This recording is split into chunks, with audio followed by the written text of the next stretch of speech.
Құрметті әріптестер, сіздер көпшілігіңіз бізден 10 балл деген осындай құралды алған болатынсыздар.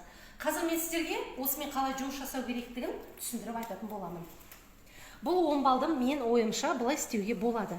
Мына жерде қараңыздар, дәстүрлі бағалар тұр, 10 шәкіл тұр, пайыздық бағалау тұр, және мынандай моншақтар тұр. Біз қалай жұмыс жасаймыз? Әр тапсырманы сабақта тапсырмаларға бөліп тастаймыз. Тапсырма 10 болуы мүмкін, немесе 5-6 тапсырма болса, сіз біріктіресіз. Мысалы, бірінші тапсырманы орындаса, 1 мен 2 балды белгілейді.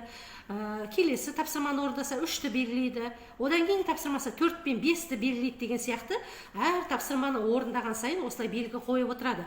Ол қалай орындағанын белгілейді? Сіз алдын ала дескриптор бересіз. Бастапқыдан өзіңіз дескрипторлармен үйретіп аласыз да, артынан дескрипторды балалар өздері құрастыру керек болады.